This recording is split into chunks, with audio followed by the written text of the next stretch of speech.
चलिए बेटा बिस्मिल्लाह करते हैं।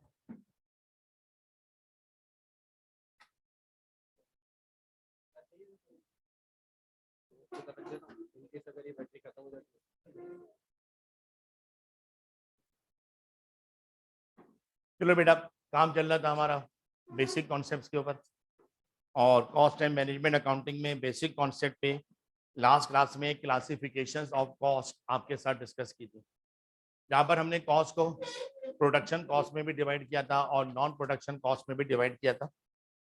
फिर प्रोडक्शन कॉस्ट के 3 फर्दर एलिमेंट ब्रेक कर दिए थे। इसमें हमने देखा था कुछ डायरेक्ट मटेरियल की कॉस्ट होती है, कुछ डायरेक्ट लेबर की कॉस्ट होती है, और कुछ प्रोडक्शन के ओवरहेड्स होते हैं जिन्हें हम फैक्ट्री ओवरहेड भी कहते हैं। फैक्ट्री ओवरहेड के अंदर तमाम इनडायरेक्ट मैन्युफैक्चरिंग कॉस्ट आती हैं। वो फैक्ट्री का रेंट भी हो सकता है, फैक्ट्री का इंश्योरेंस भी हो सकता है, मशीन का डेप्रिसिएशन भी हो सकता है, इलेक्ट्रिसिटी भी हो सकता है, एंड सो ऑन। फिर हमने वहीं पर कुछ टर्म्स डिसाइड की थी। प्राइम कॉस्ट, जिसका कॉन्सेप्ट था direct material plus direct labour plus direct expenses.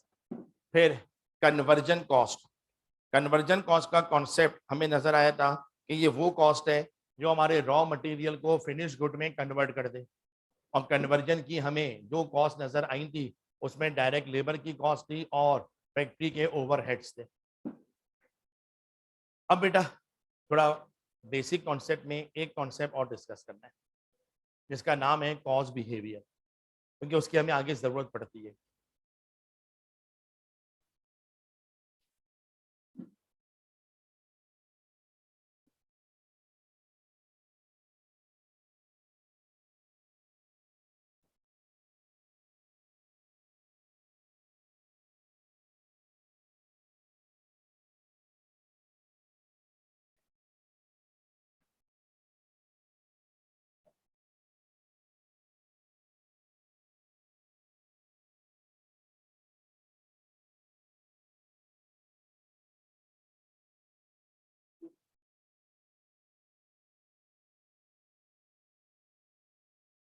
चलिए बेटा जी, ये कुछ वर्ड हैं, इनका भी मामला आपकी नॉलेज में आना जरूरी है। लास्ट क्लास में मैं आपको ऐसे ही बता रहा था कि कॉस्ट की बहुत सारी क्लासिफिकेशंस हैं। इतनी सारी क्लासिफिकेशंस हैं, कर करके थक जाओ, खत्म नहीं होंगी, और उनमें बहुत कुछ आपके सिलेबस का पार्ट भी है। उनमें अब 3 नए वर्ड और जोड़ लो, एक फिक्स कॉस्ट, एक वेरिएबल कॉस्ट, और फिर सेमी वेरिएबल कॉस्ट। हमें बेसिकली इनका बिहेवियर समझना है। आप सबसे अगर मैं पूछूं भाई कॉस्ट एंड मैनेजमेंट अकाउंटिंग पढ़ने का पर्पस क्या है, तो 3 वर्ड तो आपने भी अब तक रट लिए होंगे: planning, controlling and decision making. ये 3 काम आप आगे जाके सीखना चाह रहे हो। उस वक्त तक किसी भी चीज की प्लानिंग नहीं कर सकते जब तक उसका बिहेवियर आपकी समझ में ना आ जाए। बिहेवियर जाने बगैर कुछ भी प्लान करने की कोशिश करोगे, बजाय सही प्लानिंग के उल्टी प्लानिंग हो जाएगी। मजाक में समझो, आपका कोई दोस्त है जिसका बिहेवियर अभी तक आपकी समझ में नहीं आया। अब होता क्या होगा, आपने कोई छोटा सा मजाक करा, उसको बुरा लग गया। क्यों? बिहेवियर आपकी समझ में नहीं आ रहा। तो ऐसा दोस्त भी होगा सर जो बड़ी से बड़ी बात करे तो कुछ बुरा नहीं मानता। हर किसी का अलग अलग बिहेवियर होता है।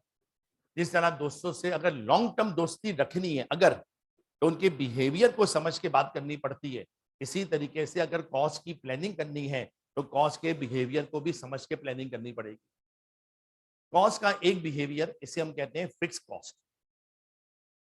फिक्स कॉस्ट वो कॉस्ट कहलाती है जो प्रोडक्शन पे डिपेंड नहीं करती। आपकी प्रोडक्शन का वॉल्यूम कम हो या प्रोडक्शन का वॉल्यूम ज्यादा हो, फिक्स कॉस्ट आपकी सेम रहती है। फॉर एग्जांपल, फैक्ट्री का रेंट। अगर आपकी फैक्ट्री का रेंट 5 लाख पर मंथ है, पहला महीना प्रोडक्शन बहुत कम है, रेंट आपको जब भी 5 लाख ही पे करना है। नेक्स्ट मंथ प्रोडक्शन थोड़ी सी बढ़ गई, तो रेंट जब भी 5 लाख देना है। अगला महीना प्रोडक्शन बहुत बढ़ गई, तो रेंट तो जब भी 5 लाख देना है। अगला महीना किसी वजह से फैक्ट्री पूरे महीने बंद रही, तो फैक्ट्री बंद रही, प्रोडक्शन नहीं हुई, इससे रेंट पे फर्क नहीं पड़ता, रेंट आपको 5 लाख का फिर भी देना पड़ेगा। ये क्या बन गई? आपकी फिक्स कॉस्ट। ये प्रोडक्शन पे डिपेंडेंट नहीं है, प्रोडक्शन से इंडिपेंडेंट है।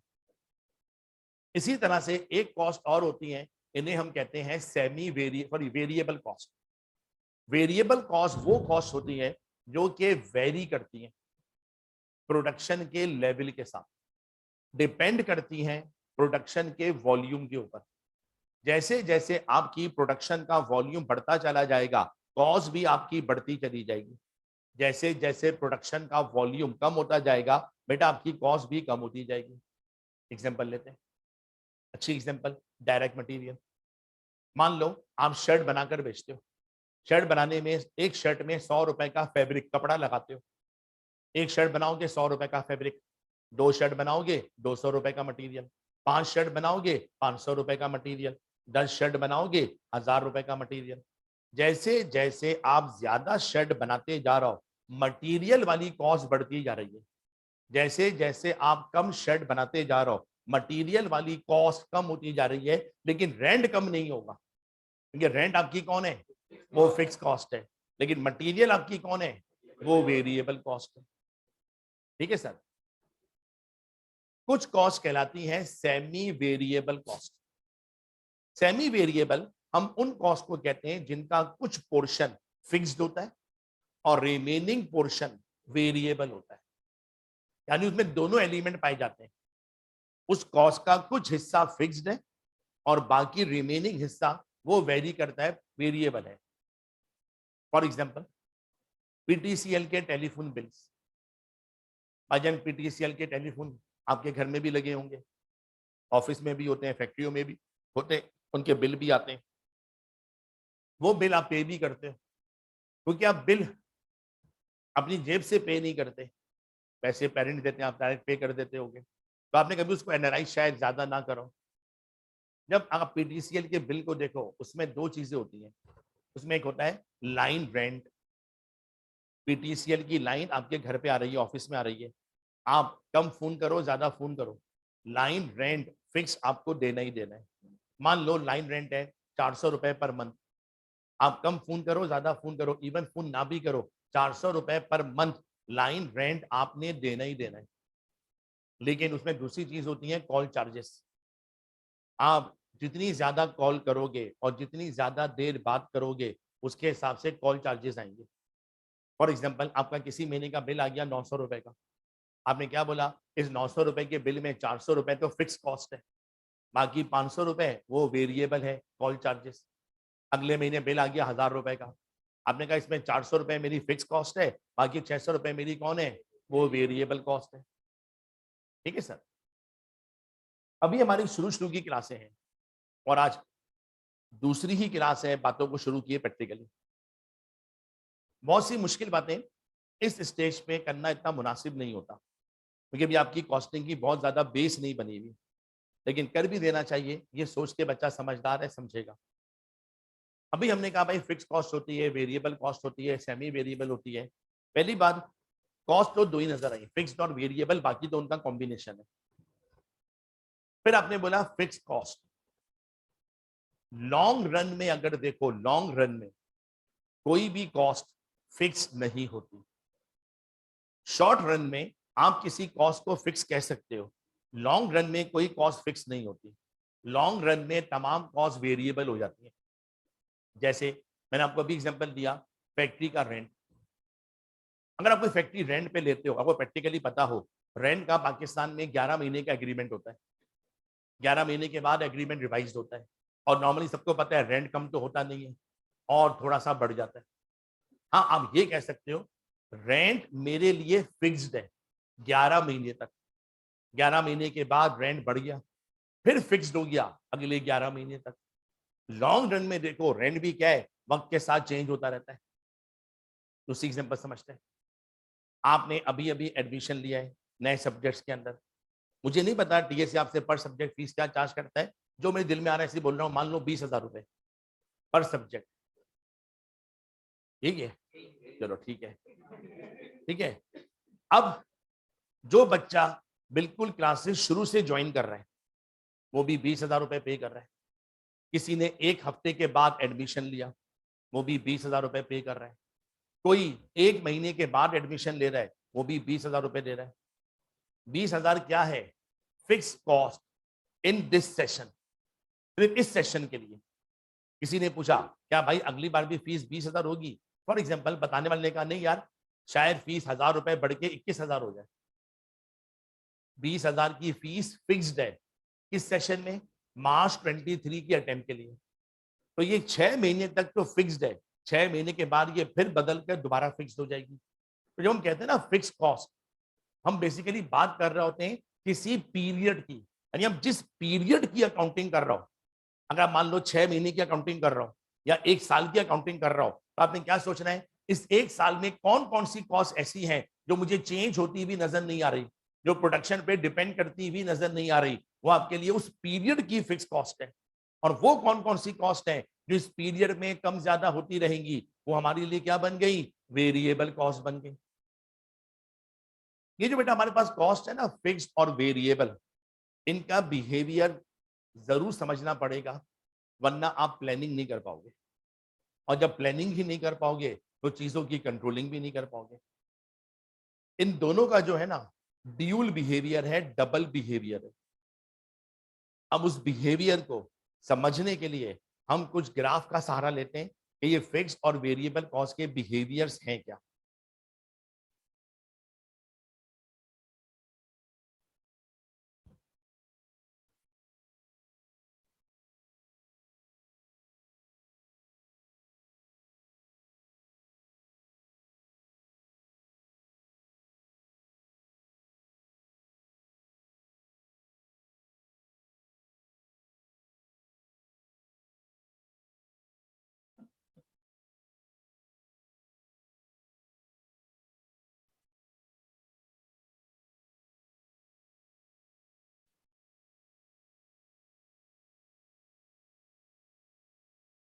चलो बेटा जरा पहले प्लीज ग्राफ को थोड़ा सा समझ लेना।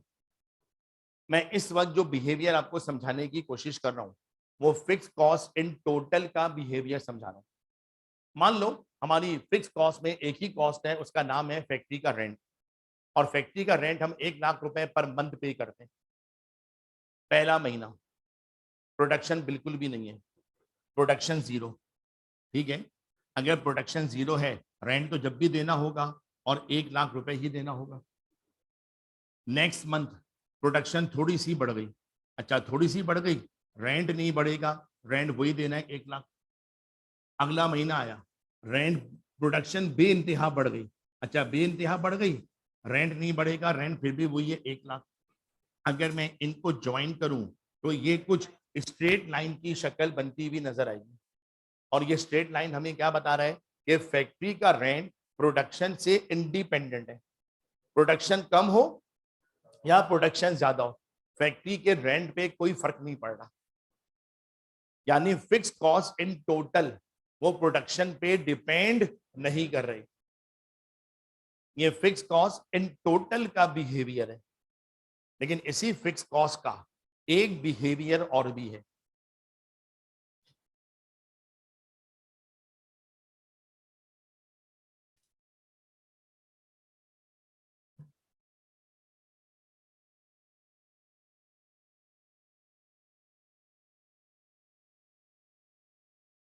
अब मैं बात कर रहा हूं फिक्स कॉस्ट पर यूनिट की। इसी फिक्स कॉस्ट को अगर पर यूनिट पे लेकर आ जाऊं तो उसका बिहेवियर क्या है। हमारा फैक्ट्री का रेंट है 1,00,000। लेट्स एज्यूम पहला महीना 10,000 यूनिट्स हमने बनाए। 1,00,000 का रेंट, 10,000 यूनिट बनाए, तो बनने वाले हर यूनिट में 10 रुपए की फिक्स कॉस्ट लग रही है। अगला महीना 1,00,000 रुपए का रेंट और 20,000 यूनिट्स हमने बनवाए, ये हो गया 5 पर यूनिट। इसी तरह नेक्स्ट मंथ आया, 1,00,000 रुपए का रेंट, प्रोडक्शन बहुत बढ़ गई, इस बार आपने 50,000 यूनिट बनाए, बनने वाले हर यूनिट में 2 रुपए का रेंट अब लग रहा है। अब जरा समझना बेटा, प्रोडक्शन बढ़ती जा रही है, 10,000, 20,000, 50,000। रेंट की इन टोटल सेहत पे कोई फर्क नहीं पड़ रहा, 1 लाख 1 लाख 1 लाख।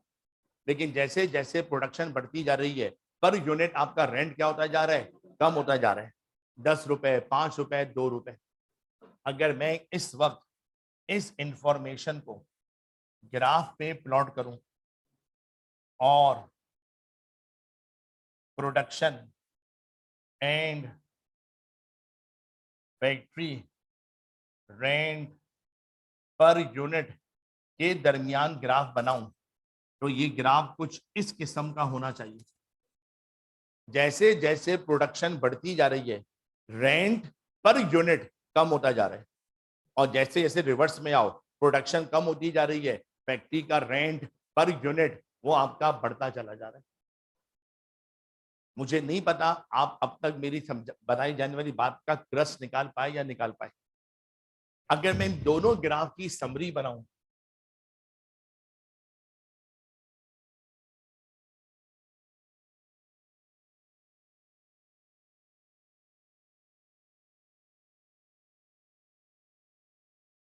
अगर मैं इन दोनों ग्राफ की समरी बनाऊं, तो जो फिक्स कॉस्ट है ना, इसका बिहेवियर इन टोटल ये वाकई में फिक्स्ड है, लेकिन पर यूनिट वो वेरिएबल है।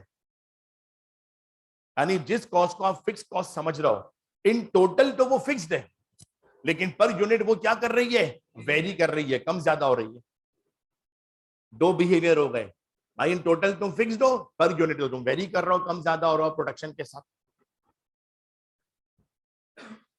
Fix cost per unit very करने से हमें प्लानिंग में क्या मसला आता है, समझो जरा। आप में से बहुत सारे बच्चे ऐसे हैं जो इकोनॉमिक्स पढ़ के बैठे हुए हैं, कुछ एग्जाम्शन लेके बैठे हुए हैं। इकोनॉमिक्स में एक चीज पढ़ाई जाती है, economies of large scale production, पढ़ा ना पीएससी के अंदर। लार्ज स्केल प्रोडक्शन का बेनिफिट सब लोग लेते हैं, ठीक है। जैसे जैसे प्रोडक्शन बढ़ेगी, फिक्स कॉस्ट जितनी भी होंगी पर यूनिट कम होना शुरू हो जाएंगी। एग्जांपल से बात समझना, एज्यूम करो मेरा और टीएसए वालों का कोई ऐसा अरेंजमेंट है, ऐसी डमी फिगर बोल रहा हूं समझाने के लिए। भाई मैं एक सब्जेक्ट पढ़ाऊंगा, 1 लाख रुपए लूंगा, बच्चे कितने भी हो, फॉर एग्जाम्पल। चलो भाई, अब 1 लाख रुपए पढ़ने के लिए 10 बच्चे हैं। अब टीएसए वाले क्या बोलेंगे, भाईजान सर माजिद से एक सब्जेक्ट पढ़वाने के लाख रुपए देने होते हैं, ये हमारी फिक्स कॉस्ट है। फिलहाल 10 बच्चे पढ़ रहे हैं, 1 लाख डिवाइडेड बाय 10, एक बच्चे को पढ़ाने के लिए सर माजिद को 10,000 रुपए देने पड़ रहे हैं। थोड़ा अच्छा पढ़ाया, बच्चे बढ़ के 20 हो गए।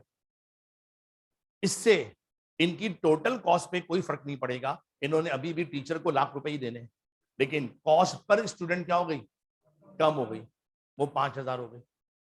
बच्चे और बढ़ गए, 100 बच्चे आके बैठ गए। अब ये क्या बोल रहे हैं, सर माजिद को हम लाख रुपए की फिक्स कॉस्ट देते हैं एक सब्जेक्ट पढ़ाने के, लेकिन इनके पास 100 बच्चे पढ़ रहे हैं, तो कॉस्ट पर स्टूडेंट हमें 1,000 रुपए की पड़ रही है। सर इससे फर्क क्या पड़ता है, बहुत फर्क पड़ता है। जिसकी कॉस्ट पर यूनिट कम होगी वही चीज को सस्ती बेच पाएगा। एग्जांपल से बात फिर समझना, मैं पाकिस्तान में कोई प्रोडक्ट बनाता हूं, वही प्रोडक्ट चाइना में कोई और भी बनाता है। मेरी प्रोडक्ट की लिमिटेड मार्केट है, मैं पाकिस्तान में ही बेच पाता हूं, वही प्रोडक्ट चाइना में बना के कोई पूरी दुनिया में बेच रहा है। फैक्ट्री का रेंट मेरा भी है, फैक्ट्री का रेंट उसका भी है। मान लो मेरा रेंट भी लाख रुपए पर मंथ है, और पाक रुपी में उसका रेंट भी मान लो लाख रुपए पर मंथ है। मैं इस तरह कहता हूं, मैं लाख रुपए का रेंट लगाता हूं, 10,000 चीजें बना के हर महीने बेचता हूं। वो भी कह दे मैं लाख रुपए का रेंट लगाता हूं, 10 लाख चीजें बना के हर महीने बेचता हूं। उसकी प्रोडक्शन ज्यादा है, मेरी प्रोडक्शन कम है। जब कोई मुझसे पूछेगा तुम्हारी बनने वाली चीज में रेंट कितने का लगता है, मैं बोलूंगा 10 रुपए पर यूनिट। इससे मेरी यूनिट कॉस्ट भी ज्यादा निकलेगी, मेरी चीज महंगी बनेगी। जब उससे कोई पूछेगा तुम्हारा रेंट कितना लगता है, वो बोलेगा 10 पैसा पर यूनिट। चाइनीज प्रोडक्ट सस्ती होती है, बहुत सारे रीजन होंगे, उनमें एक रीजन ये भी होता है कि वो मास प्रोडक्शन पे काम करते हैं, बल्क प्रोडक्शन पे काम करते हैं। इससे फायदा क्या होता है, जब आप बल्क प्रोडक्शन पे जाओगे, आपकी तमाम फिक्स कॉस्ट पर यूनिट क्या हो जाएंगी, वो कम होना शुरू हो जाएंगी। जितनी ज्यादा चीजें बनाओगे, फिक्स कॉस्ट पर यूनिट कम होना शुरू हो जाएगी। इन टोटल वो कांस्टेंट होगी, लेकिन पर यूनिट कम हो, जब पर यूनिट कॉस्ट गिरेगी, जो चीज सस्ती बनेगी तो आप कम पैसों में भी बेचकर उसको कमा सकते हो। इसी तरह बेटा अब बात कर रहा हूं वेरिएबल कॉस्ट की।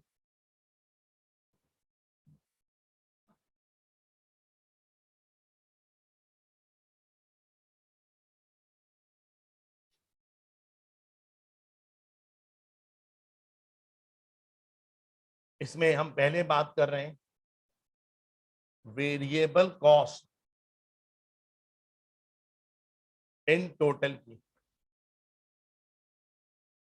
मान लो वही मटेरियल की एग्जांपल, एक शर्ट बनाता हूं 100 रुपए का फैब्रिक लगता है। अब इस पर काम शुरू कर रहा हूं, एक यूनिट बनाया, 100 रुपए का कपड़ा लगा, टोटल कपड़ा भी 100 रुपए का लगा। 5 यूनिट बनाए, हर यूनिट में 100 रुपए का कपड़ा लगा, टोटल मटेरियल भी 500 रुपए का लगा। 10 यूनिट बनाए, हर यूनिट में 100 रुपए का फैब्रिक लगा, टोटल हमारा 1000 रुपए का फैब्रिक लगा। जैसे जैसे प्रोडक्शन बढ़ती जा रही है, 1 से 5, 5 से 10, हमारी कॉस्ट पर यूनिट भी बढ़ती जा रही है।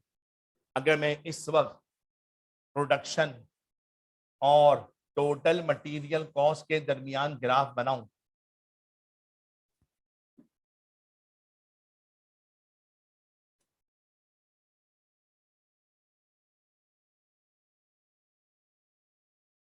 तो बेटा ये ग्राफ कुछ इस किस्म का बनेगा, डायरेक्टली प्रोपोर्शनल बनेगा। डायरेक्टली एक शर्ट बनाने पे 100 रुपए, 2 बनाने पे 200, 5 बनाने पे 500, 10 बनाने पे 1000। जैसे जैसे प्रोडक्शन का वॉल्यूम बढ़ता जाएगा, आपकी मटेरियल कॉस्ट भी बढ़ती जाएगी। जैसे जैसे प्रोडक्शन का वॉल्यूम कम होता जाएगा, आपकी मटेरियल वाली कॉस्ट भी क्या होती जाएगी, कम होती जाएगी। यानी मटेरियल की कॉस्ट प्योर डिपेंड करती है किसके ऊपर, प्रोडक्शन के वॉल्यूम के ऊपर, क्योंकि ये एक वेरिएबल नेचर की कॉस्ट है। सही है यहां तक? लेकिन इसी वेरिएबल कॉस्ट का एक दूसरा बिहेवियर भी है। अच्छा सर वो क्या है?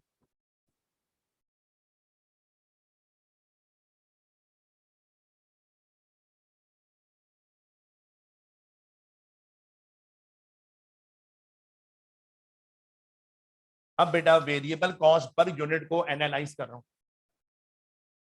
वेरिएबल कॉस्ट पर यूनिट को एनालाइज करने के लिए 100 रुपए का कपड़ा लगा उस वक्त जब एक यूनिट बनाया, बनने वाले एक यूनिट में 100 रुपए का कपड़ा लगा। सेकंड, 500 रुपए का कपड़ा लगा जब 5 यूनिट हमने बनाए, बनने वाले हर यूनिट में कपड़ा कितने का लग रहा है, 100 रुपए का ही लग रहा है। अगर प्रोडक्शन बढ़ती जा रही है, एक बनाऊंगा 100 रुपए, 2 5 बनाऊंगा 500 रुपए, इन टोटल मटेरियल का खर्चा तो बढ़ रहा है, लेकिन पर यूनिट क्या है, वो फिक्स नजर आ रहा है कि बनने वाली हर शर्ट में 100 रुपए का ही मटेरियल लगता जा रहा है। अगर इस बात को मैं ग्राफ पर प्लॉट करूं और production and material cost per unit के दरमियान ग्राफ बनाऊं, तो ये ग्राफ कुछ स्ट्रेट लाइन की शक्ल में बनेगा। और अगर इन दोनों ग्राफ की समरी बनाओ, तो वो कॉस्ट जिसको आप वेरिएबल कॉस्ट कह रहे हो, इन टोटल अगर देखो वो वाकई में वेरिएबल है, लेकिन अगर पर यूनिट देखो तो वो क्या है, फिक्स्ड है।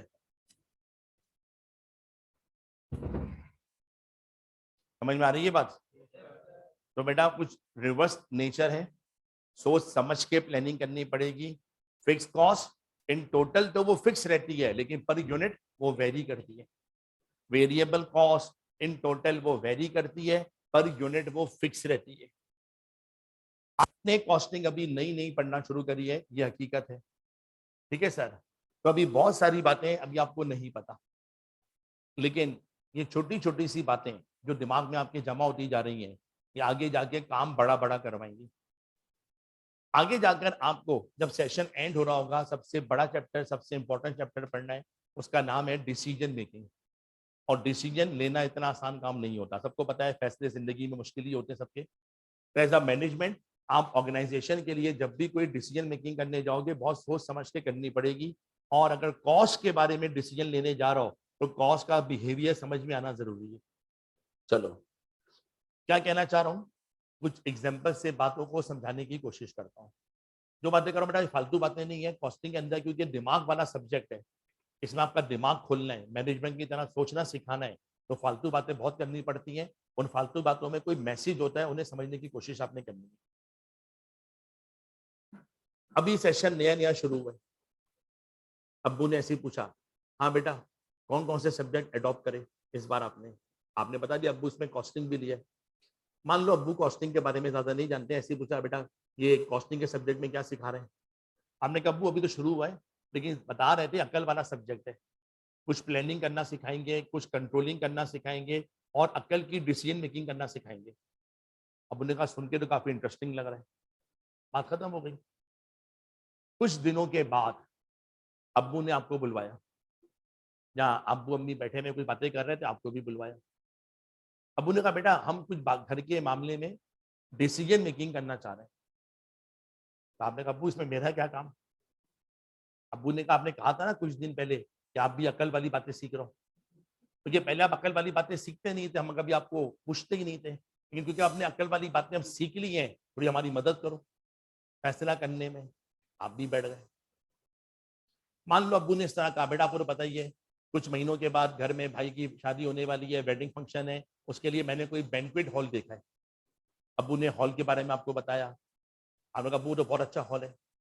अब्बू ने कहा मुझे वो बैंक्वेट हॉल पर्सनली बहुत पसंद है, आजकल बड़ा बैंक्वेट हॉल बहुत लाखों में मिलते हैं, मैं राउंड फिगर रखता हूँ बात समझाने के लिए। मान लो अब्बू ने कहा मैंने बैंक्वेट हॉल के बारे में मालूमात करी है, वो हमसे ₹1,00,000 का रेंट मांग रहा है। आजकल बेटा अच्छे हॉल लाख मतलब क्या 5-5, 10-10 लाख के मिलते हैं, मैं फिर भी ₹1,00,000 की बात कर रहा हूँ, चलो राउंड फिगर। और अब्बू ने बताया कि उसमें 1000 गेस्ट आने की गुंजाइश है, लेकिन हमारे इतने गेस्ट नहीं है, हमारे अंदाजा लगाया है ज्यादा से ज्यादा 500 गेस्ट होंगे। प्लानिंग करनी है, सोचना है थोड़ा सा कि हम लोग किस तरह से ये हॉल का रेंट कम करवाएं। आपने अपनी अकल के लिहाज से अब्बू को बोला अब्बू थोड़ी सी प्लानिंग मेरी समझ में आ रही है, आप एक काम करें, आपको हॉल का रेंट कम करवाना ना, आप अपने नंबर ऑफ गेस्ट बढ़ा दें, बजाय 500 के आप 1000 गेस्ट बुला लें। अब्बू ने कहा इससे क्या होगा। आपने कहा अब्बू देखें हॉल के अंदर 1000 मेहमानों की बैठने की गुंजाइश है और हॉल का रेंट हमारी फिक्स कॉस्ट है। हॉल वाले को कोई फर्क नहीं पड़ता हमारे 200 मेहमान हो, 500 हो या 800 हो, उसे तो अपने ₹1,00,000 से मतलब है। आप एक काम करें, अगर आप 500 मेहमान बुलाते हैं और ₹1,00,000 का रेंट देते हैं तो आपको रेंट पड़ रहा है ₹200 पर गेस्ट, ₹1,00,000 डिवाइडेड बाय 500। आप एक काम करें 1000 मेहमान कर दें, ₹1,00,000 डिवाइडेड बाय 1000 मेहमान, रेंट गिर के कितना हो गया ₹100 पर गेस्ट।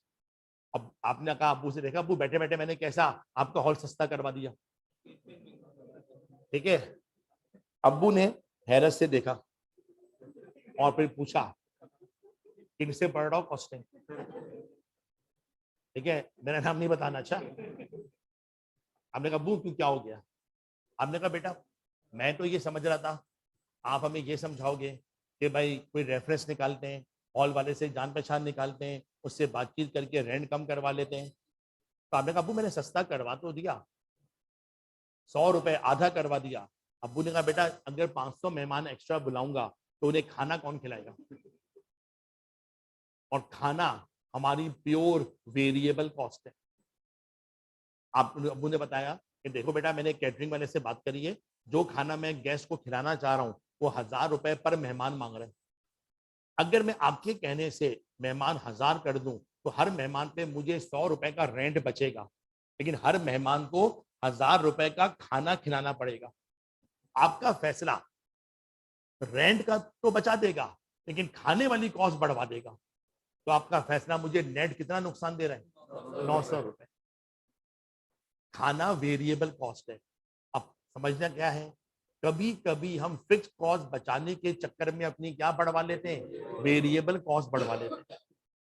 वेरिएबल कॉस्ट की प्लानिंग भी सोच समझ के करनी पड़ती है। ठीक है, और समझाने की कोशिश करता हूं अगर समझ में आए तो। मान लो आप लोग अपने तौर पे कोई पिकनिक कर रहे हो, दोस्तों की पिकनिक। ठीक है, एक अच्छा दोस्त जिससे आपने 10 बार पूछा पिकनिक में चल रहा हूं, उसने हर बार मना किया। कल पिकनिक की सारी तैयारी हो चुकी है, आज वो भी आ गया, तब मैं भी पिकनिक पे जाऊंगा। आपने बोला 10 बार पूछा था ना, उसने कहा भाई अब मैं जाना चाहता हूं बस। किसी दोस्त ने ऐसे पूछा, भाई सच सच बताओ पहले तुम मना क्यों कर रहे थे।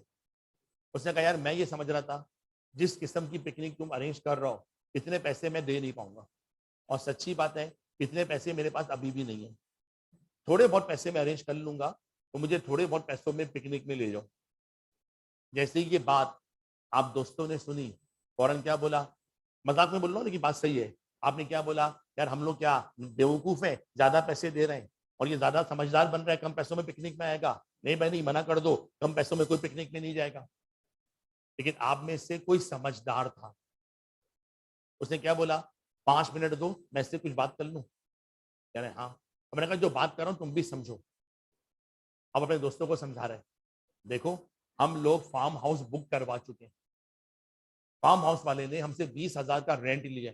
रेंट ये हमारी फिक्स कॉस्ट है। फार्म हाउस में उसने कहा था अब 50 लोग लेके आ सकते हो, और हम अभी सिर्फ 40 लोग जा रहे हैं। अगर ये 41 दोस्त हमारा आ भी जाएगा, फार्म हाउस का रेंट बढ़ नहीं जाएगा। ये जाए या ना जाए, फार्म हाउस का रेंट नहीं बढ़ेगा। इसको फार्म हाउस का रेंट माफ कर दो। आपने कहा चलो ठीक है। फिर मैंने बोला देखो भाई, हम 50 लोगों वाली बस बुक कर चुके हैं और हम सिर्फ 40 लोग हैं, 10 सीटें खाली हैं। ये जाएगा जब भी बस वाला पैसे नहीं बढ़ाएगा, ये नहीं जाएगा पैसे कम भी नहीं होंगे। इसके जाने ना जाने से ट्रांसपोर्टेशन कॉस्ट पे कोई फर्क नहीं पड़ रहा, ट्रांसपोर्टेशन कॉस्ट भी इसको माफ कर दो। लेकिन अगर ये जाएगा तो नाश्ता करेगा। हमने अंदाजा लगाया था एक आदमी 300 रुपए का नाश्ता करेगा।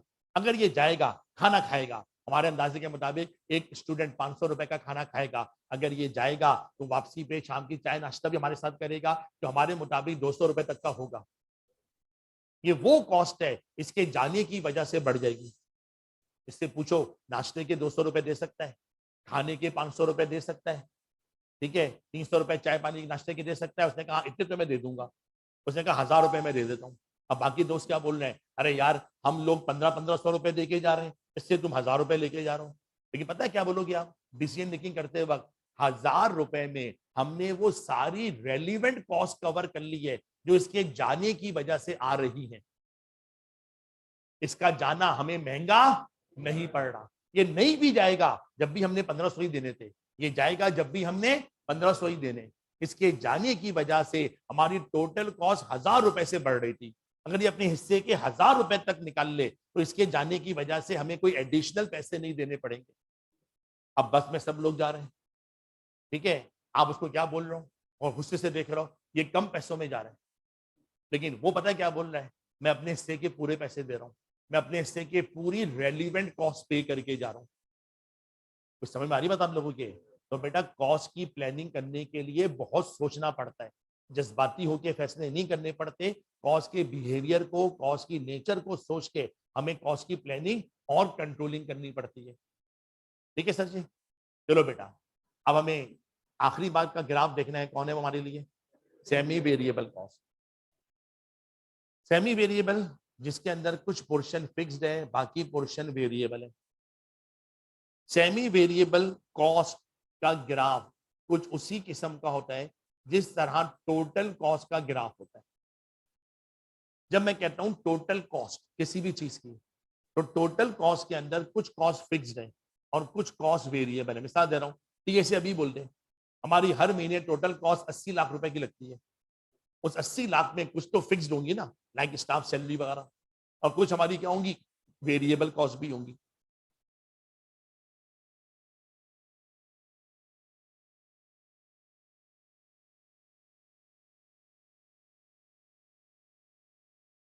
सर इन टोटल वाला मिटाइए।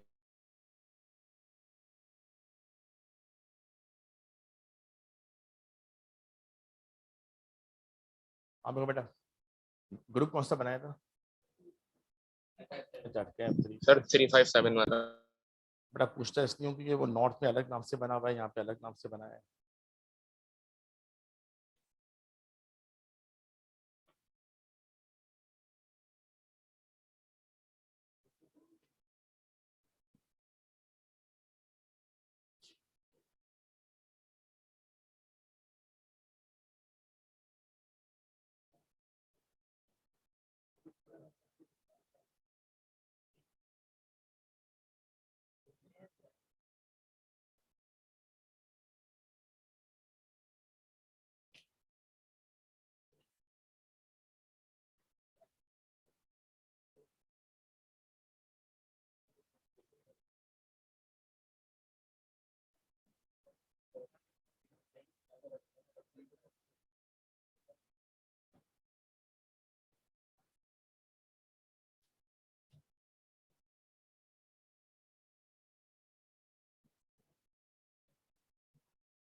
चलो बेटा अब जरा प्रोडक्शन और टोटल कॉस्ट के दरमियान रिलेशनशिप देख रहा हूं।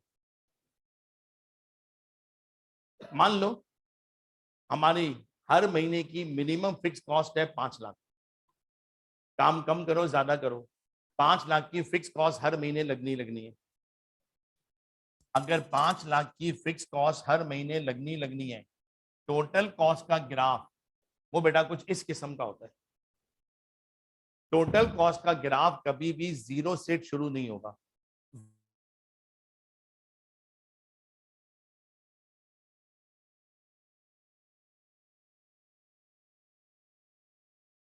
काम करते जाओगे इतनी ज्यादा तुम्हारी क्या बढ़ती जाएंगी, वेरिएबल वाली कॉस्ट बढ़ती जाएंगी। कौन सी वाली? वेरिएबल वाली कॉस्ट बढ़ती जाएंगी। तो सेमी वेरिएबल कॉस्ट का ग्राफ कभी भी 0 से शुरू नहीं होता। ये मैं वही बात कर रहा हूं। अभी बोल दूं सर इस महीने हमने पीटीसीएल के बिल से फोन से एक कॉल भी नहीं करी, ना करो। जब भी लाइन रेंट का बिल तो आएगा ही आएगा ना, वो तुम्हारी फिक्स कॉस्ट है। अब बेटा इस बिहेवियर को समझ के पढ़ के हमें फायदा क्या मिलेगा? बेटा इस बिहेवियर को समझने के बाद एक तो आपको डिसीजन मेकिंग में फायदा मिलेगा। एक और चैप्टर है रेलिवेंट कॉस्ट, वहां फायदा मिलेगा। और मेरा जो चैप्टर शुरू करूंगा थोड़ी देर में इन्वेंटरी मैनेजमेंट, उसमें भी फायदा मिलेगा। लेकिन अब क्योंकि कॉस्ट बिहेवियर पे बात चल गई है, तो इसकी मदद से हम एक छोटा सा टॉपिक बीच में और निकाल सकते हैं। एक मेथड है सिलेबस के अंदर, वो कहीं बुक में अलग से लिखा हुआ नहीं है, लेकिन सवालात में उसको इस्तेमाल किया जाता है। उसे हम कहते हैं हाई एंड लो मेथड। वो जरा आपको मैं भी हाथ के हाथ सिखा दूं। वो इसी समरी के ऊपर बेस करता है कि फिक्स कॉस्ट का बिहेवियर क्या है और सेमी वेरिएबल कॉस्ट का बिहेवियर क्या है। बोर्ड मिटा दूं? कॉपी कर लिए सारे ग्राफ?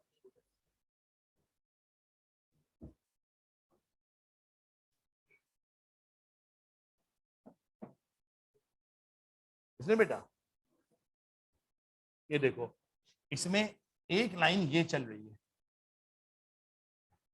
ये लाइन दिखा रही है फिक्स कॉस्ट को। कम काम करो ज्यादा काम करो, 5 लाख तो देने ही देने। प्लस वेरिएबल, वेरिएबल कॉस्ट क्या है? ज्यादा काम करूंगा तो कॉस्ट बढ़ना शुरू हो जाएगी, कम काम करूंगा तो कॉस्ट कम। जो लाइन कम ज्यादा हो रही है वो वेरिएबल को रिप्रेजेंट कर रही है, और ये डॉटेड लाइन किसको रिप्रेजेंट कर रही है? ये फिक्स कॉस्ट को रिप्रेजेंट कर रही है।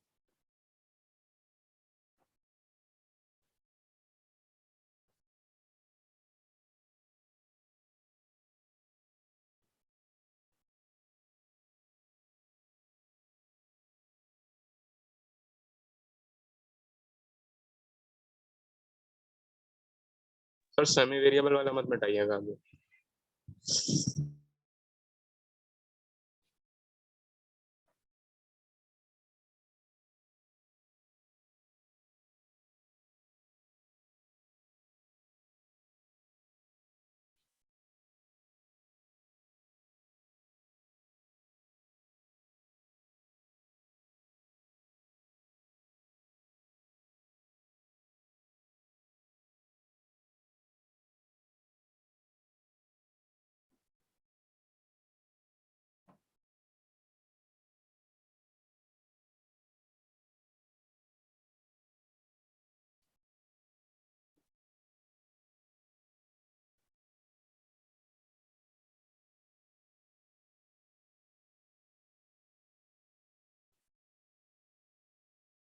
चलिए बेटा, अब मैं शुरू कर रहा हूं कॉस्ट एस्टिमेशंस को। कॉस्ट अकाउंटिंग के अंदर हम लोग जगह जगह एस्टिमेशंस पे जाते हैं। मान लो आज हमारी कॉस्टिंग की आखिरी क्लास है, पूरी कॉस्टिंग आपने पढ़ ली, सबसे अच्छी बात समझ में भी आ गई। मैंने ऐसे ही पूछा, बेटा इतनी बड़ी कॉस्टिंग का सब्जेक्ट आपने पढ़ा, बहुत कुछ सीखा, क्या किसी भी प्रोडक्ट की एग्जैक्ट कॉस्ट मालूम कर लोगे? तो आप पता जवाब क्या दोगे? No sir Majid. इस पूरे कॉस्टिंग के सब्जेक्ट में आप लोगों ने हमें यही समझाया, जगह जगह कॉस्ट निकालते वक्त क्या लेने पड़ते हैं? एस्टिमेशंस लेने पड़ते हैं। वही बच्चों वाली एग्जाम्पल फिर देता हूँ। एक बच्चे को पढ़ाने में बिजली कितने की लग गई, एग्जैक्ट निकाल के दिखा दो, पढ़ाना बंद कर दूंगा। समझ में आया मैं कहना क्या चाह रहा हूँ? क्या बोलोगे? सर अंदाजे लगते होंगे, घर में पकने वाले खाने में एक वक्त में कितने की गैस लग गई, अंदाजे लगते होंगे। कॉन्सेप्ट क्या है? एस्टिमेशन जगह जगह लेने पड़ते हैं। एस्टिमेशन लेने के लिए हम लोग दो मेथड इस्तेमाल करते हैं।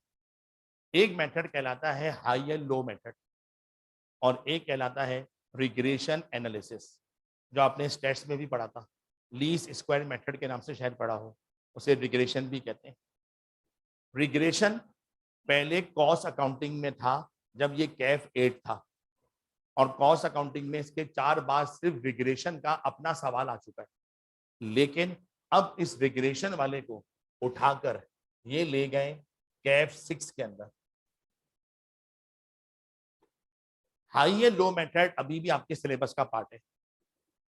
आगे जाकर मेरे साथ और सत्तावानी के साथ कुछ ऐसे सवाल बीच में आएंगे जहां पर हम जगह जगह हाई एंड लो मेथड के जरिए कॉस्ट को एस्टिमेट करने की कोशिश करेंगे। ये मैंने लिख दिया है, इसलिए लिख दिया बेटा, जब सेशन एंड होने लगता है बच्चे अपने तौर पे पास पेपर इस्तेमाल करते हैं, तो उन्हें पास पेपर में रिग्रेशन के सवाल जो 4 आ चुके हैं वो नजर आएंगे। तो दिमाग में रखना, वो सवाल वहां से हटाए नहीं जा सकते, क्योंकि वो आए तो कॉस्टिंग में ही थे, लेकिन अब उसका सिलेबस चेंज होने की वजह से कैफ 6 में उसकी प्रैक्टिस आपको करवाएंगे। अब ये हाई एंड लो मेथड है क्या, और ये किस काम में आता है? इस हाई एंड लो मेथड के जरिए आप अपनी ऑर्गेनाइजेशन की फिक्स्ड और वेरिएबल कॉस्ट को किसी हद तक एस्टिमेट कर सकते हो, किसी हद तक। एग्जांपल लेते हैं, मान लो आप अकाउंटेंट हो और मैं बॉस आज आया, आते आपको पूछ रहा हूँ, यार इस महीने हमारा 10,000 चीजें बनाने का इरादा है, ये बताओ अगर हमने 10,000 चीजें बनाई, हमारी अंदाजन टोटल कॉस्ट कितनी हो जाएगी? आपका पहला जवाब, अरे मुझे क्या पता कितनी हो जाएगी, बना के देख लो। बॉस ने क्या बोला? मैं एग्जैक्ट नहीं पूछ रहा, बनने के बाद तो कॉस्ट सामने वैसे ही आ जाएगी। मैं पूछ रहा हूं, अगर हम लोग किसी महीने 10,000 चीजें बनाए, हमारी टोटल कॉस्ट कितनी लग जाएगी? मुझे ये एस्टिमेट करके बताओ। एस्टिमेट करने के लिए मैंने बॉस को बोला, अगर मेरे पास कुछ इंफॉर्मेशन होती ना, मैं अभी आपको सब कुछ ढूंढ के दिखा देता। कह रहा है क्या इंफॉर्मेशन होती? मैंने कहा मुझे कोई 2 बातें बता दे। नंबर 1, मेरी फिक्स कॉस्ट इन टोटल कितनी है, और वेरिएबल कॉस्ट पर यूनिट कितनी है। अगर किसी तरीके से मैं ये 2 इंफॉर्मेशन ढूंढने में कामयाब हो जाऊं, आप जो पूछोगे मैं आपको वो एस्टिमेट करके बता सकता हूं। अब इन दोनों इंफॉर्मेशन को कैसे ढूंढा जाता है, इन दोनों की मदद से कॉस्ट क्यों एस्टिमेट हो जाती है, इसके लिए छोटा सा एग्जाम्पल बनाता हूँ। एग्जाम्पल मेरे साथ कॉपी कर लीजिएगा, फिर उसको समझाता हूँ जो करने का पर्पस क्या है।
बेटा इस वक्त इंतहाई सिंपल सा एग्जांपल मैंने बनाया है, और एग्जांपल क्या है भाई,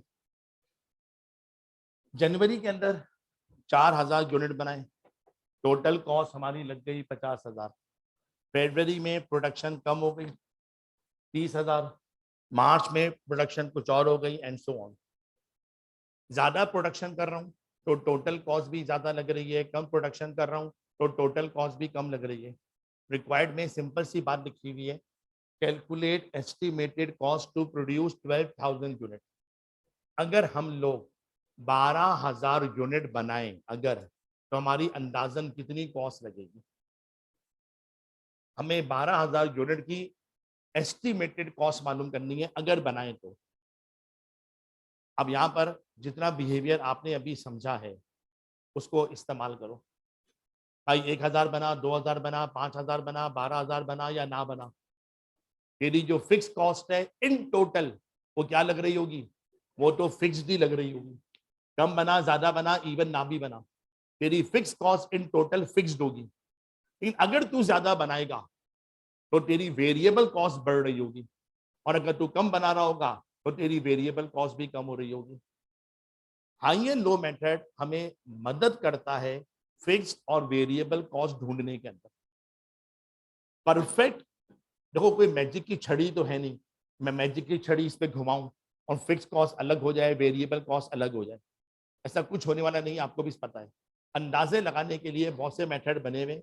रिग्रेशन से अंदाजा लगाओगे, आंसर कुछ और आएगा। हाई या लो मेथड से लगाओगे, आंसर कुछ और आएगा। लेकिन क्योंकि रिग्रेशन आपके सिलेबस में नहीं है, अब आप सिर्फ हाई या लो मेथड सीखो, इससे काम कैसे होता है। इसमें मैं पहले ही बता दूं एक बात से नॉलेज के लिए, रिग्रेशन का आंसर ज्यादा रिलायबल होता है हाई या लो मेथड के मुकाबले में।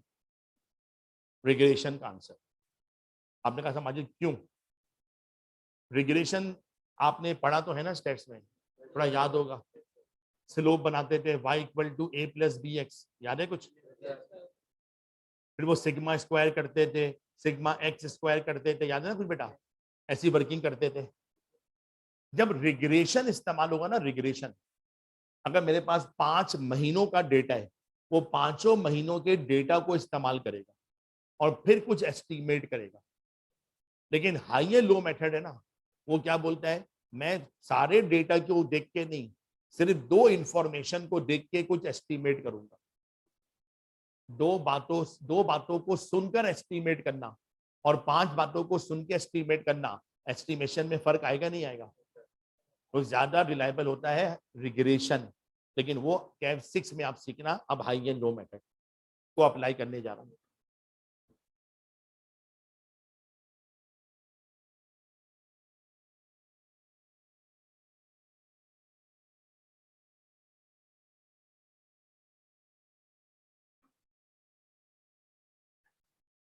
चलो बेटा, हाई एंड लो मेथड को अप्लाई करने के लिए मैंने कहा कि मैं अपनी फिक्स और वेरिएबल कॉस्ट को ढूंढना चाहता हूं।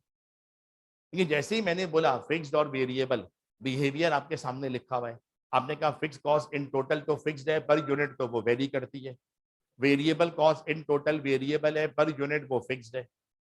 अब पूरी प्रैक्टिकल बात समझना, एक ऐसी कॉस्ट जो वेरिएबल हो, एक जगह पे रुक ही नहीं रही हो, उसको ढूंढना थोड़ा मुश्किल है। क्यों मुश्किल है? अबे भाई तू एक जगह रुक के तो देख, फिर तुझे एस्टिमेट करेंगे। जरा सी प्रोडक्शन बदलती है, तू अपने आप को बदल लेती है, कॉस्ट की बात कर रहा हूं। लेकिन जो फिक्स वाली कॉस्ट है वो क्या बोल रही है, हम तो प्रोडक्शन पे डिपेंड ही नहीं कर रहे, प्रोडक्शन तुम्हारी ज्यादा हो या कम हो, हम तो एक जगह पे रुके हुए। तो फिक्स वाली कॉस्ट को ढूंढना आसान है, वेरिएबल वाली कॉस्ट को ढूंढना थोड़ा मुश्किल है। और समरी के मुताबिक फिक्स 2 चीजें हैं, या तो fix cost in total fixed है, या variable cost per unit fixed है। तो पहले हम इन दोनों को ढूंढ लेते हैं, इन दोनों की मदद से सब कुछ निकल आएगा। तो high and low method 2 step में काम करवाता है। पहला स्टेप, इसमें हम ढूंढेंगे variable cost per unit. Variable cost per unit को निकालने के लिए मेथड ये कहता है कि आपके पास जो भी अवेलेबल इंफॉर्मेशन हैं, उस इंफॉर्मेशन में रहते हुए आप 2 पॉइंट लोकेट कर लो। एक वो पॉइंट लोकेट कर लो जहां पे आपकी कॉस्ट मैक्सिमम लग रही हो, और एक वो पॉइंट लोकेट कर लो जहां पे आपकी कॉस्ट मिनिमम लग रही हो।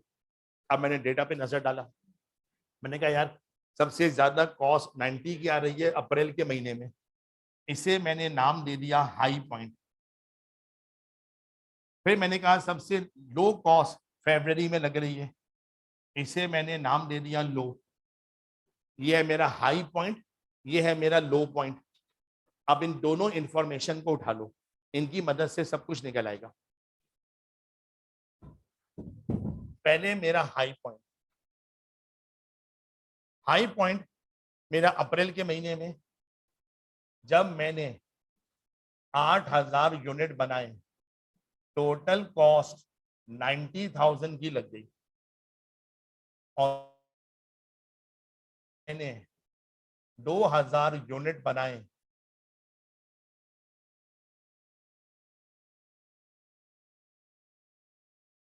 अभी तक मैंने कुछ भी नहीं करा है, सिर्फ 2 इंफॉर्मेशन उठा के यहाँ पे लिखी है।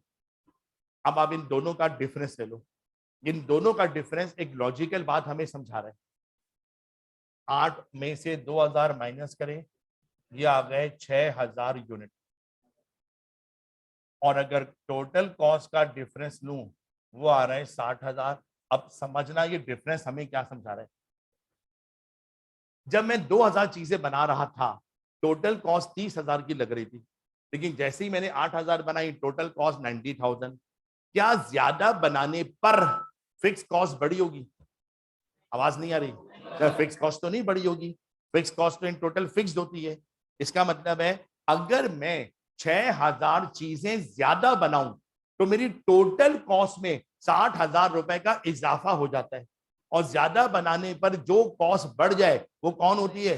वो वेरिएबल कॉस्ट होती है। तो अगर मैं 6,000 चीजें ज्यादा बनाऊं तो मेरी वेरिएबल वाले खर्चे 60,000 रुपए बढ़ जाते हैं, और वेरिएबल कॉस्ट पर यूनिट क्या होती है? वो फिक्स्ड होती है। तो यहां से निकाला जा सकता है वेरिएबल कॉस्ट पर यूनिट। आप 60,000 रुपए को डिवाइड कर लो 6,000 यूनिट से, तो आपका आंसर आ गया 10 रुपए पर यूनिट। अब ये 10 रुपए पर यूनिट हमें क्या बता रहा है? ये बता रहा है हम चीजें कम बनाएं या ज्यादा बनाएं। जब भी बनाते हैं, एक यूनिट को बनाने में 10 रुपए की वेरिएबल कॉस्ट लग जाती है। ये पता है, वही लिखा हुआ है। जब भी शर्ट बनाएंगे, एक शर्ट में 10 रुपए का कपड़ा लग जाता है। ज्यादा चीजें बनाओगे तो 10 रुपए ज्यादा दफा लगेंगे, कम चीजें बनाओगे तो 10 रुपए कम दफा लगेंगे, लेकिन लगेंगे 10 रुपए हर शर्ट को बनाने में। अब अगर आपने अपनी variable cost per unit estimate कर ली है, इसकी मदद से अब फिक्स कॉस्ट इन टोटल का भी अंदाजा लगाया जा सकता है।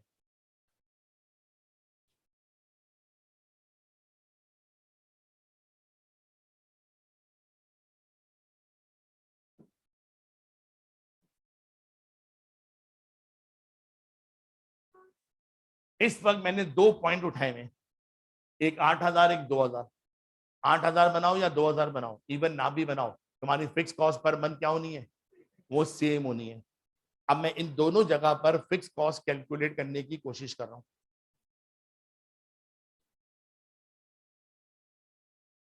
2,000 यूनिट पे भी फिक्स कॉस्ट कैलकुलेट कर रहा हूं, और 8,000 यूनिट पर भी फिक्स कॉस्ट कैलकुलेट कर रहा हूं। इन दोनों पॉइंट की टोटल कॉस्ट हमें पहले से पता है। जी सर, 2,000 यूनिट पे टोटल कॉस्ट कितनी है? 30,000, और 8,000 पे 90,000। अब ये बताओ टोटल कॉस्ट में कौन कौन है? तो ये जो टोटल कॉस्ट हमारे पास, यकीनन इस टोटल कॉस्ट के अंदर कुछ कॉस्ट फिक्स्ड है और कुछ कॉस्ट वेरिएबल भी है। इसमें कुछ फिक्स कॉस्ट भी है, कुछ वेरिएबल कॉस्ट भी है। अगर मैं टोटल कॉस्ट में से वेरिएबल कॉस्ट हटा दूं, बाकी क्या बचेगी? फिक्स कॉस्ट बचेगी।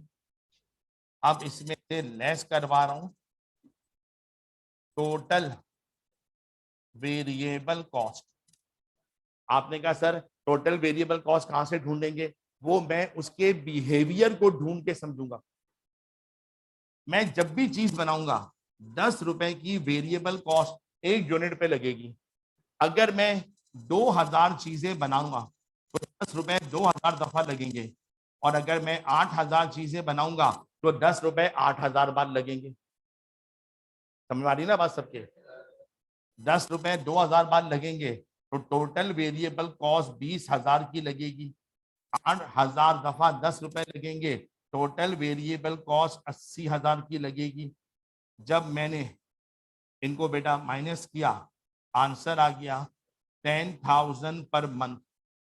मैं चीजें कम बनाऊं या ज्यादा बनाऊं, जब भी बनाऊंगा हर महीने मेरे पास 10,000 की क्या मौजूद है, फिक्स कॉस्ट मौजूद है। अब यहां से मैं अपनी कॉस्ट इक्वेशन, जिसे हम कॉस्ट फंक्शन भी कहते हैं, वो डिराइव कर सकता हूं।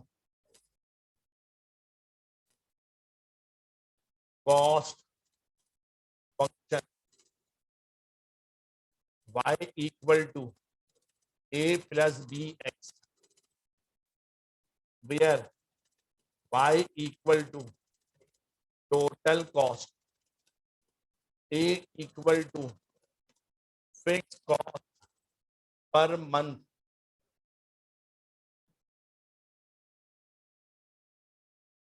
b इक्वल टू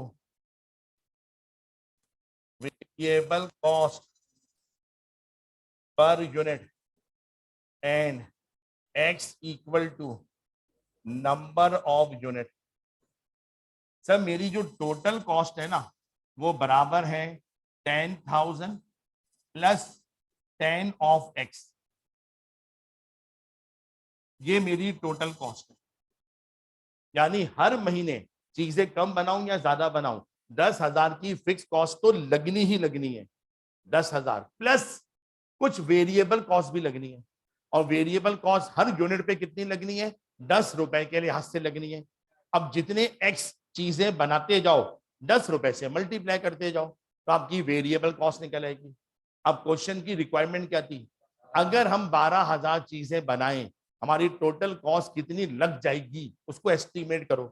सर 12,000 चीजें बनाने पर फिक्स कॉस्ट वही लगेगी 10,000, वेरिएबल कॉस्ट 1 यूनिट पे 10 रुपए लगेगी और 12,000 दफा लगेगी। तो ये हो जाएगा 10,000 प्लस 1,20,000 एंड फाइनली 1,30,000। अगर हम लोग 12,000 यूनिट बनाएं तो हमारी टोटल कॉस्ट 1,30,000 रुपए लगनी चाहिए। 1,30,000 का ब्रेकअप क्या है, उसमें 10,000 की फिक्स कॉस्ट होनी चाहिए और 1,20,000 की वेरिएबल कॉस्ट होनी चाहिए। किसी ने पूछा सर क्या वाकई में 130 लगेंगे, मैंने कहा अभी सुन लो, इतने नहीं लगेंगे। आपने कहा क्या मतलब, आपने कहा देखो यार एक्चुअल कॉस्ट कितनी लगी ये तो जब पता चलता है जब कोई काम एक्चुअली होता है। हमने कहा था अंदाजन बताओ, तो मैंने बिहेवियर को देखते हुए अंदाजा लगा लिया कि ये काम 130 तक में हो जाना चाहिए। ये सिर्फ हमारी एक एस्टिमेटेड कॉस्ट है, एक्चुअल खर्चे तो प्रोडक्शन करने के बाद ही पकड़ में आएंगे।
अब जरा बेटा एक छोटा सा बात समझा दूं, हो सकता है सवाल जहन में आ रहा हो, मेरी रिस्पेक्ट में ना पूछ रहा हूं।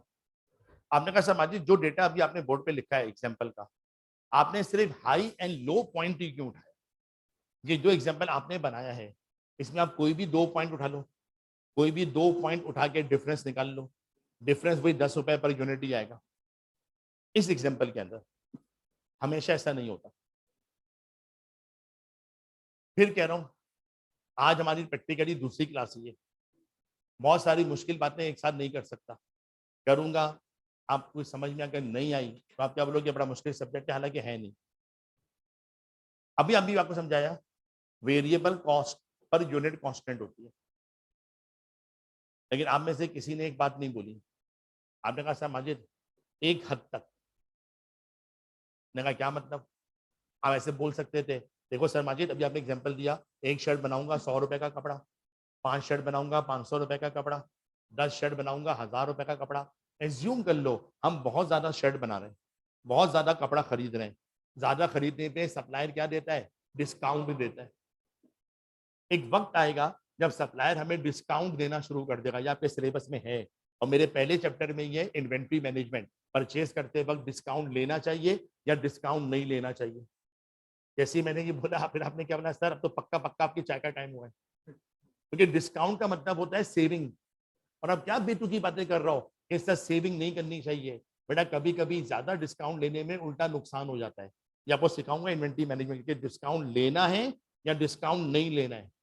ठीक है, चलो अगर डिस्काउंट मिल जाता और मटेरियल सस्ता हो जाता तो ये बताओ क्या हर जगह पे इस सवाल में वेरिएबल कॉस्ट 10 रुपए पर यूनिट ही लग रही होती? नहीं, कम बनाने पे कपड़ा 10 रुपए का मिल रहा होता, ज्यादा बनाने पर 10 से सस्ता मिल रहा होता।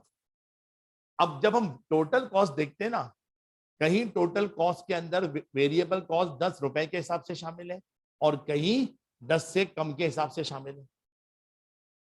तो अगर मैं हाई एंड लो पॉइंट दोनों उठा लूंगा तो इससे होगा क्या, ये जो अगर कोई डिस्काउंट विस्काउंट का एलिमेंट बीच में है जो मेरी कॉस्ट के अंदर जो बिहेवियर है उसे डिस्टर्ब कर रहा है, तो वो डिस्टर्ब थोड़ा सा बड़ी फिगर से डिवाइड हो जाएगा। बड़ी से मुराद जितना बड़ा डिफरेंस लूंगा, या डिफरेंस आ रहा था 6000 यूनिट का हाई एंड लो के दरमियान, जितना बड़ा डिफरेंस लूंगा और उससे डिवाइड करूंगा तो इतना बड़ा जो डिस्काउंट का डिफरेंस है वो पर यूनिट में कम हो जाएगा, ज्यादा हो जाएगा, कम हो जाएगा। और जितना छोटा डिफरेंस लोगे, अगर कोई डिस्काउंट वगैरह बीच में होगा तो इतना ज्यादा डिफरेंस पर यूनिट में क्या हो जाएगा? बढ़ जाएगा। हो सकता है ये बात अभी आपकी समझ में ना आ रही हो, या फिर कह रहा हूं दूसरी ही क्लास है, कॉस्टिंग में बहुत ज्यादा आपने नहीं पढ़ा हुआ, लेकिन मान लो जब ये मेथड अप्लाई किया जाता है उस वक्त ज्यादा बेहतर क्या होता है, जहां पर कॉस्ट सबसे ज्यादा हायर हो उस पॉइंट को उठा लो, और जहां पे कॉस्ट सबसे ज्यादा लोअर हो उस पॉइंट पे उठा लो, तो थोड़ा बेहतर एस्टिमेशन हो जाएगा। क्योंकि ये सब एस्टिमेशन ही हो रहा है, थोड़ा बेहतर एस्टिमेशन हो जाएगा। हाँ भाई, हाँ ये नो सबकी समझ में आ गया? अब सर ये इस्तेमाल कहाँ कहाँ होगा सुनते जाओ। ये वाला मेथड मेरा एक चैप्टर है टारगेट कॉस्टिंग, उसमें इस्तेमाल होगा। सर दबानी का चैप्टर है रेलिवेंट कॉस्ट, उसमें इस्तेमाल होगा। सर दबानी का चैप्टर है डिसीजन मेकिंग, उसमें ये मेथड इस्तेमाल होगा। ठीक है सर, मेरा एक और चैप्टर आपके पास है लर्निंग कर्व थ्योरी लेबर, उसमें बेटा ये चैप्टर एक टॉपिक इस्तेमाल होगा बेटा, वहां पर हमें थोड़ा सा कॉस्ट एस्टिमेशन पे जाना पड़ता है। चलो बेटा अब बेसिक कॉन्सेप्ट किसी हद तक आपको डिलीवर हो गए, अब हमें सिलेबस शुरू करना है। नहीं सिलेबस तो शुरू हो चुका है, बेसिक कॉन्सेप्ट के अंदर हम उलझे हुए थे, अब हमें सिलेबस शुरू करना है। कल बात हुई थी प्रोडक्शन कॉस्ट 3 है, मटेरियल की कॉस्ट, लेबर की कॉस्ट, ओवरहेड की कॉस्ट। सर दबानी ने ओवरहेड की कॉस्ट निकालना सिखाना है, मैंने मटेरियल और लेबर कॉस्ट निकालना सिखाना है। जब तक बेसिक चैप्टर कवर नहीं होंगे एडवांस चैप्टर पे काम हो ही नहीं सकता। फिर मटेरियल कॉस्ट के स्टडी टेक्स्ट में 2 चैप्टर हैं, एक है इन्वेंट्री वैल्यूएशन का चैप्टर और दूसरा है इन्वेंट्री मैनेजमेंट का चैप्टर। वैल्यूएशन में वही काम है, FIFO method, weighted average method और उसकी एंट्रीज है। इन्वेंट्री मैनेजमेंट बिल्कुल नया चैप्टर है, उसके अंदर आपने कुछ भी नहीं पढ़ा हुआ। उसमें आपने ये सीखना है कि जब परचेज करने जाते हैं, परचेज करते वक्त मटेरियल को कॉस्ट कैसे बचाई जाती है, होल्डिंग कॉस्ट कैसे बचाई जाती है, ऑर्डरिंग कॉस्ट कैसे बचाई जाती है, स्टॉक आउट कॉस्ट कैसे बचाई जाती है। उसमें यही सीखना है डिस्काउंट लेना चाहिए, डिस्काउंट नहीं लेना चाहिए। उसमें यह भी सीखना है कितना मटेरियल रह जाए नया ऑर्डर दे देना चाहिए। फिर बोल रहा हूँ, कितना मटेरियल रह जाए नया ऑर्डर दे देना चाहिए, वरना स्टॉक आउट हो जाता है। इस बार इसी का सवाल आया था पेपर में, बस सवाल रीऑर्डर लेवल का ही आया था, आपको रीऑर्डर लेवल कैलकुलेट करके दिखाना था। ठीक है सर, ये सब कहलाता है इन्वेंट्री की मैनेजमेंट। ठीक है मेरा दोस्त, कल तो मैं नॉर्थ कैंपस में होता हूँ फ्राइडे के दिन, कल अगर क्लास आपकी लगी, शायद से तपाने की हो वरना ऑफ होगी आपकी, सैटरडे के दिन फुल टाइम में यहीं पर ही होता हूँ। तो इंशाल्लाह सैटरडे आपसे मुलाकात होगी और इन्वेंट्री मैनेजमेंट का चैप्टर शुरू करूंगा। पहले कुछ नया पढ़ लो, मैं वैल्यूएशन भी शुरू कर सकता हूँ, लेकिन उसमें आपका इंटरेस्ट कम होगा क्योंकि वैल्यूएशन आपने पहले ही सीखा हुआ है। फीफो मेथड भी आपको आता है, वेटेड एवरेज भी आता है, कॉस्ट एनआरबी से कंपेयर करना भी आपको आता है, FER1 में भी सिखाया था, और वो नॉलेज यहाँ पे दोबारा आपको थोड़ी सी रिवाइज करवानी है। ठीक है बेटा, किससे शुरू करेंगे? इन्वेंट्री मैनेजमेंट से। अगर स्टडी टेक्स्ट ले चुके हो, थोड़ा चैप्टर अपने तौर पे पढ़ लेना क्या है उसके अंदर। अभी स्टडी टेक्स्ट कम से कम 2 दिन लाने की जरूरत नहीं है। जिस तरह FER1 में आपको मैं कंबाइंड हैंडआउट दिया करता था, थ्योरी प्लस प्रैक्टिस का, इस टॉपिक का भी कंबाइंड हैंडआउट दूंगा, तो काफी दिन 3-4 दिन तो उस हैंडआउट से निकल जाएंगे। उसके बाद फिर हमें स्टडी टेक्स्ट के ऊपर आना होगा बेटा। Thank you sir.